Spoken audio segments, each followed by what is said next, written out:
আজ দুনিয়ার বুকে অনেক কুলাঙ্গার রয়েছে, তারা এরকম ভাবে আল্লাহ রসুল নিয়ে কটূক্তি করে, আল্লাহ রসুলের মান অপমান করে, এরকম ভাবে আল্লাহ রসুল নিয়ে ব্যঙ্গচিত্র করে, আল্লাহ রসুলের মানকে তারা নষ্ট করার জন্য বিভিন্নভাবে পায়তারা করে। এই সমস্ত ব্যক্তিদের আমরা এই পাবনা মাহফিল থেকে এরকম ভাবে হুঁশিয়ার করে দিতে চাই যে এই সমস্ত নাস্তিকরা যদি আবার আমার রসুল, আপনার রসুল, আমাদের হৃদয়ের স্পন্দন এ নিয়ে যদি কোনো সময় কটূক্তি করে, এর জিহ্বাটা নিয়ে আমরা ছিঁড়ে ফেলবো। কারা কারা আছে একটু হাত তুলে দেখা দেয়। লিল্লাহে তাকবীর, লিল্লাহে তাকবীর। আল্লাহ পাক রব্বুল আলামিন আমাদের আল্লাহ সৈনিক রসুলের প্রেমিক হওয়ার মতো তৌফিক দান করুন সবাই বলে আমিন। আমরা আল্লাহ রসুলের প্রেমিক, কথা ঠিক কিনা? আল্লাহ সৈনিক, আল্লাহ সৈনিক রসুলের প্রেমিক হয়ে যদি আমরা দুনিয়ার মধ্যে থেকে যেতে পারি, তাহলে আল্লাহ পাক রব্বুল আলামিন তিনি আমাদেরকে জান্নাত নামক সম্পদটা নসিব করে দেবেন। সবাই বলে সুবহানাল্লাহ। বন্ধুগণ, আল্লাহ রসুল সাল্লাল্লাহু আলাইহি ওয়াসাল্লাম পাক জবানে বলেন, আল মারউ মাআ মান আহাব্বা, যার সাথে যার মহব্বত হবে তার সাথে তার কিয়ামত হবে। কার সাথে মহব্বত আমাদের করতে হবে, এই বন্ধুটা সিলেক্ট করার দরকার আছে কি নাই? আছে কি নাই? হযরত শেখ সাদী রাহমাতুল্লাহি আলাইহি এই বন্ধু সম্পর্কে তিনি ফার্সি শেরের মধ্যে বলেন, ইয়ারে বদবদ তার বুয়াদ আজ মারে বদ, ইয়ারে বদবদ তার বুয়াদ আজ মারে বদ, হকে জাতে পাকে আল্লাহু সামাদ, ইয়ারে বদারত তোরা সুয়ে জাহিম, ইয়ারে নেকু গিরে তায়াবি নাইম। সবাই আল্লাহু আকবার। বন্ধুগণ, শেখ সাদী রাহমাতুল্লাহি আলাইহি তিনি ফার্সি শেরের মধ্যে উল্লেখ করতেছেন, ইয়ারে বদবদ তার বুয়াদ আজ মারে বদ, হকে জাতে পাকে আল্লাহু সামাদ। ওই আল্লাহ পাক রব্বুল আলামিনের জাত, তার সত্তার কসম খেয়ে এরকম ভাবে শেখ সাদী রাহমাতুল্লাহি আলাইহি বলতেছেন, ও দুনিয়ার মানুষ, ও আল্লাহর বান্দা বান্দিরা, ও রসুলের উম্মত উম্মতিরা, তোমরা জেনে রাখো জমিনের বুকে তোমার অসৎ বন্ধু সে একজন মারাত্মক বিষাক্ত সাপের চাইতে বেশি খারাপ, মারাত্মক। সবাই বলে আল্লাহু আকবার। কেমন করে বলা হয়েছে? ইয়ারে বদআ ওয়াতুরা সুয়ে জাহিম, ইয়ারে নেকু গিনে তায়াবি নাইম। হযরত শেখ সাদী রাহমাতুল্লাহি আলাইহি বলতেছেন, ওই অসৎ বন্ধু সে তোমাকে অসৎ কাজ করাইতে করাইতে, খারাপ কিছু দেখাইতে দেখাইতে সে তোমাকে একসময় জাহান্নামে নিয়ে ছাড়বে। তোমাকে জাহান্নামে না নিয়ে সে কখনোই তোমার থেকে সে দূরে যাবে না। খারাপ বন্ধু সে তোমাকে খারাপ রাস্তা দেখাইতে দেখাইতে কোথায় নিয়ে যাবে? জাহান্নামে নিয়ে ছাড়বে। জাহান্নাম থেকে তাকে কখনোই বাঁচতে দিবে না। এবং হযরত শেখ সাদী রাহমাতুল্লাহি আলাইহি তিনি আরো বলেন, ইয়ারে নেকু গিরে তায়াবি নাইম। এবং একজন সৎ বন্ধু সে তোমাকে সৎ কাজ করাইতে করাইতে, সৎ পথ দেখাইতে দেখাইতে তোমাকে সে জান্নাতে নিয়ে ছাড়বে। সবাই শিক্ষা দিয়ে বলে সুবহানাল্লাহ। তাহলে আমাদের বন্ধু দুনিয়ার মধ্যে সিলেক্ট করা দরকার আছে কি নাই? ও বন্ধুগণ, জমিনের বুকে যদি আমরা কিছু জিনিসের সাথে মহব্বত করি, আমার আমল যদি একটু কমও থাকে, তা ওই জিনিসের সাথে মহব্বত করার কারণে, ওই জিনিসকে ভালোবাসার কারণে, ওই জিনিসের ওসিলায় আমার আল্লাহ পাক রব্বুল আলামিন আমাদের মতো পাপীকে, আমাদের মতো অপরাধীকে একসময় জান্নাতে নিয়ে ছাড়বে। সবাই শিক্ষা দিয়ে বলে সুবহানাল্লাহ। কারণ আল্লাহ রাসূল সাল্লাল্লাহু আলাইহি ওয়াসাল্লাম পাক জবানে বলেন, আল মারউ মাআ মান আহাব্বা, যার সাথে যার মহব্বত হবে তার সাথে তার কিয়ামত হবে। ও বন্ধুগণ, তাহলে আমার মহব্বতের বন্ধুটা আমাদের দুনিয়ার বুকে সিলেক্ট করার দরকার আছে কি নাই?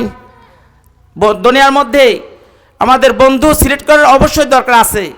যেই বন্ধু আমাকে জান্নাতে নেবে সেই বন্ধু চাই, না যেই বন্ধু আমাকে জাহান্নামে নেবে সেই বন্ধু চাই?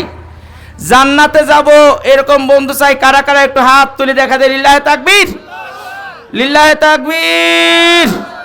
আল্লাহ পাক রব্বুল আলামিন আমাদের এমন একটা বন্ধু ধরার মতো তৌফিক দান করুক, যেই বন্ধু আমাদেরকে দুনিয়া থেকে জান্নাতের সুসংবাদ দিয়ে আখিরাতে যাতে বিনা হিসেবে জান্নাত নসিব করে দেন। সবাই বলে আমিন। সেই বন্ধু আমরা চাই সবাই, কথা ঠিক কিনা? সেই বন্ধু আমাদের চাওয়ার জন্য আল্লাহ রাসূল সাল্লাল্লাহু আলাইহি সাল্লাম পাক জবানে বলেন যে তুমি যদি কোরআনকে ভালোবাসতে পারো, কোরআনকে যদি তুমি বন্ধু বানাইতে পারো, তাহলে এই কোরআনের শক্তি কি তুমি কি জানো? কোরআনের শক্তি হলো আমার আল্লাহ পাক রব্বুল আলামিন এই কোরআনকে এমন শক্তি দিয়েছেন যে এই কোরআন যার ভিতর থাকবে, এই দেহ যে দেহের মধ্যে থাকবে, এই দেহটা কখনোই জাহান্নামের আগুন স্পর্শ করতে পারবে না। সবাই চিৎকার বলে সুবহানাল্লাহ। কোরআনকে যারা বন্ধু বানাবে, এই কোরআন এত বড় একটা পাওয়ারফুল জিনিস হবে যে এই কোরআনকে অমান্তিক করে কখনোই জাহান্নামের শাস্তি আপনাকে গ্রেফতার করতে পারবে না। পারবে না কি? কোরআন যদি আপনার পক্ষে থাকে আর আপনি যদি জাহান্নামে যায়ও থাকেন, জাহান্নামের কাজও করে থাকেন, যদি জাহান্নামের কাজ করার পরে কোরআনের এমন ভালোবাসছেন যে কোরআন আপনার ছাড়তেছেন না, আপনিও কোরআন থেকে দূরে যাইতে পারতেছেন না, তাহলে ওই কোরআন ভেদ করে এমন কি কোনো শক্তি আছে বা জাহান্নামের কিছু আছে যে ওই কোরআনকে ওভারটেক করে আপনাকে এসে শাস্তি দেবে? হবে? আসতে পারবে? পারবে না। পারবে? পারবে না। কথা ঠিক কিনা? সেজন্য বন্ধুগণ, সে কোরআনকে আমাদের ভালোবাসতে হবে। আল্লাহ রাসূল সাল্লাল্লাহু আলাইহি ওয়াসাল্লাম পাক জমানে বলেন, মান বানা লিল্লাহি মাসজিদান বানাল্লাহু লাহু বাইতান ফিল জান্নাহ।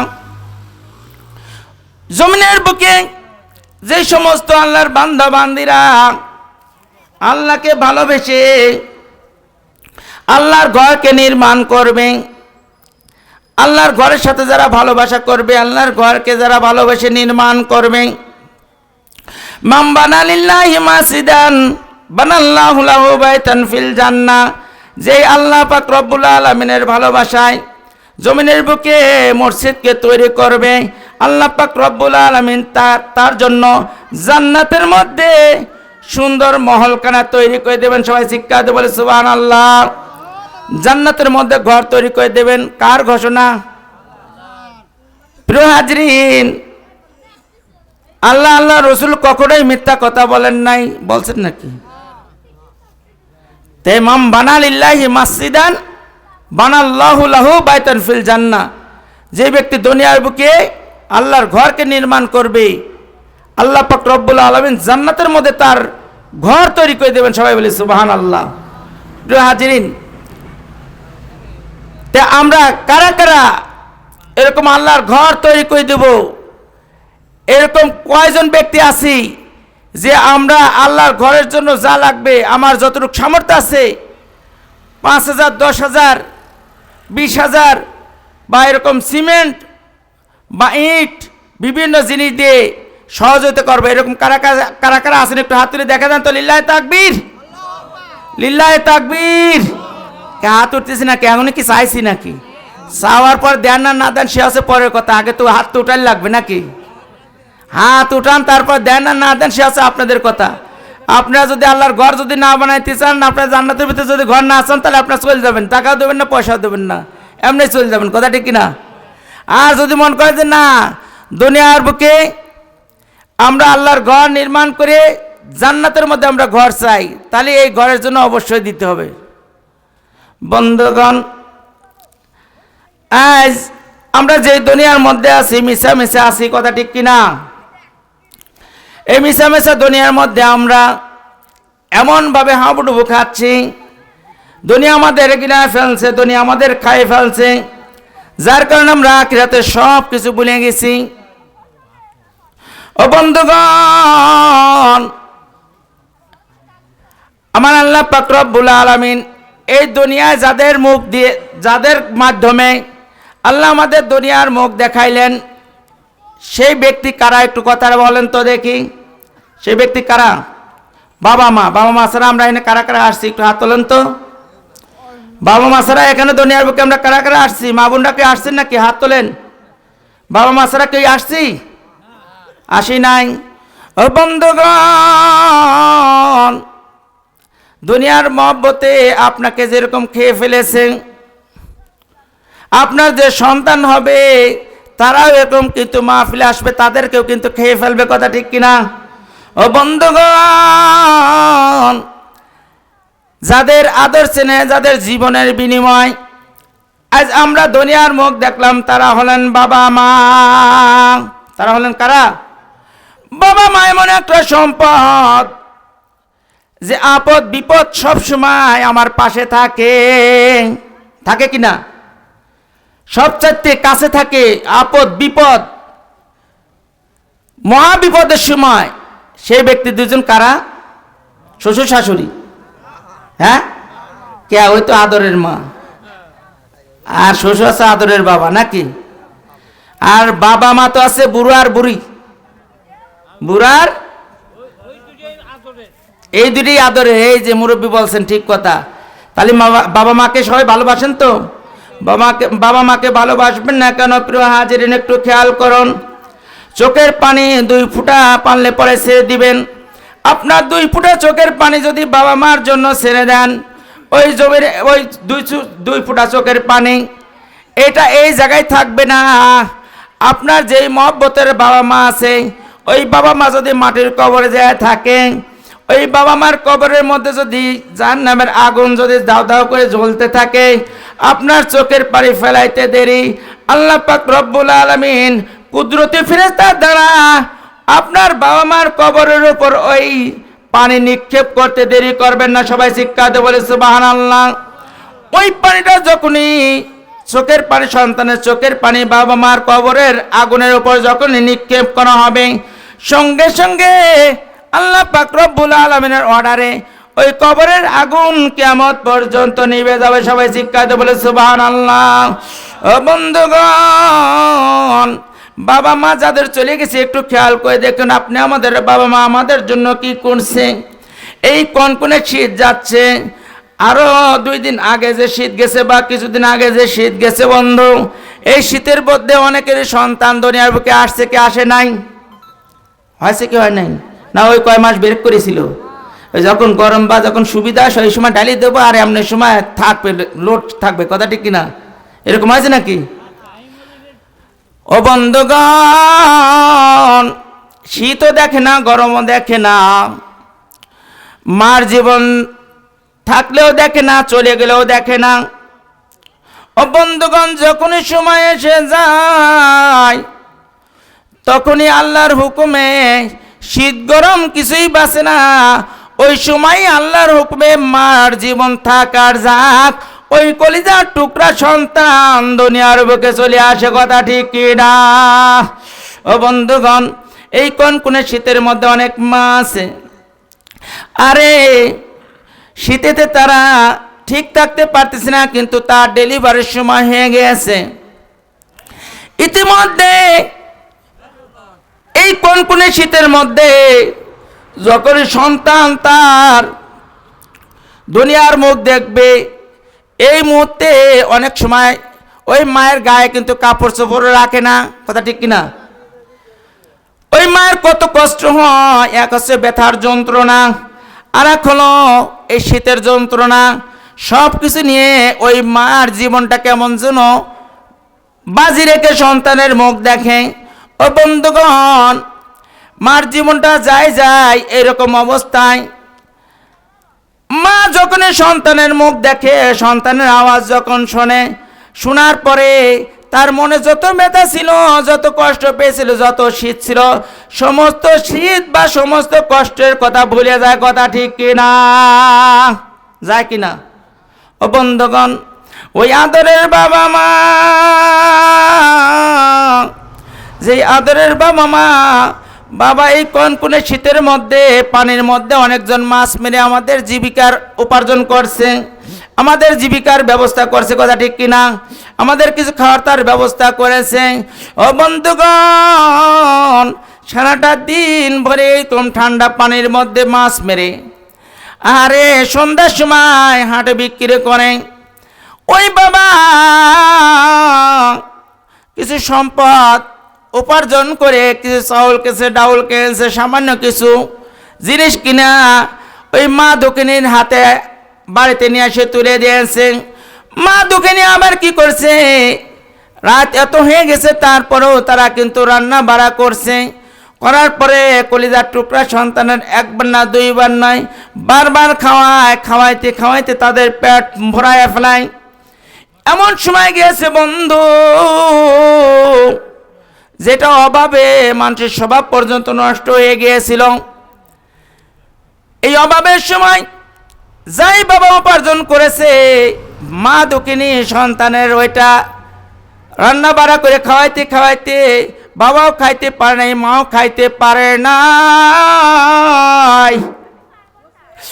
আরে ওই বাবা মা যখনই খাওয়ার আগে হাতও ধুইছে, যখনই মুখের মধ্যে দিবে তখনই তার মধ্যে এমন একটা যন্ত্রণা, কলিজার টুকরা সন্তানের ব্যথা এমনভাবে ক্রিয়া করছে, এমনভাবে কাজ করেছে, তার মধ্যে এমন একটা সিরিক মেরেছে, সে আর ওই খাদ্য খাবারটা মুখে দিতে পারে নাই। কি জন্য? আরে আমি যদি আমার পেটের ক্ষুধাতে যদি খেয়ে ফেলাই, তাহলে আমার এই সন্তান এখন তো কিছু খাইছে আর সামান্য কিছু আছে, আবার যখন ঘুমতে উঠে খাইতে চাবে, ওই কলিজার টুকরা সন্তানকে আর কি খাওয়াইব? খাওয়ারটা আমি যদি খাইয়ে ফেলি আমার সন্তান উপোস থাকবে, আমার সন্তান কষ্ট পাবে। এই চিন্তা করে বাবাও খায় নাই, মাও খায় নাই। আর ওই বাবা মা না খেয়ে সারাটা রাত ক্ষুধার্ত অবস্থায় এরকম ভাবে রাতকে কাটাইয়া দিয়েছে। কথা ঠিক কিনা ও বন্ধুগণ? ওই আদরের বাবা মা আপনাকে এরকম খাওয়ায়া পড়ায়া আস্তে আস্তে ছোট থেকে বড় করে লালন পালন করতে করতে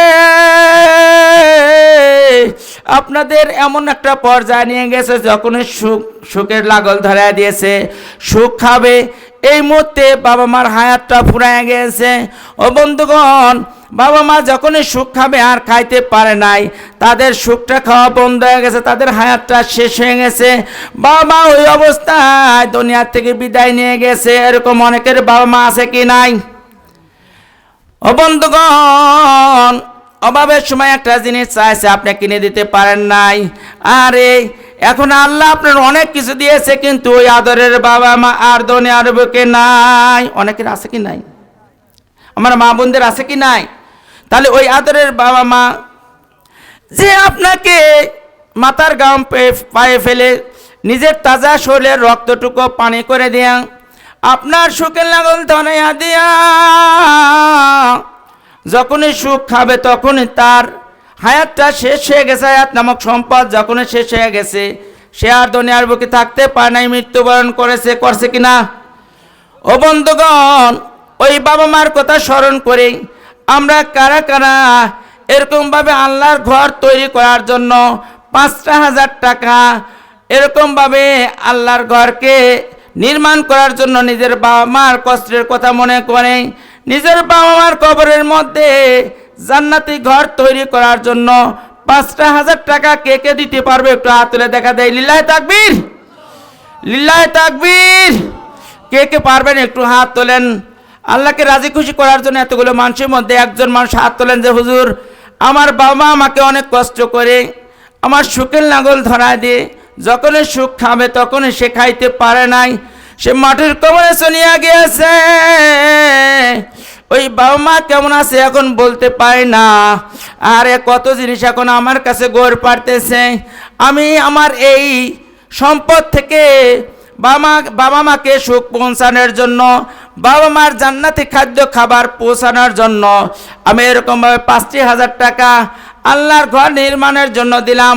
ও আল্লাহ, তুমি এই ৫,০০০ টাকা কবুল করে আমার বাবা মা দুনিয়ার বুকে জান্নাতি খাবার ভালো মন্দ খাইতে পারে নাই, আল্লাহ তুমি আমার বাবা মার জন্য এরকম কবরের মধ্যে জান্নাতি খাবার পৌঁছায়া দাও।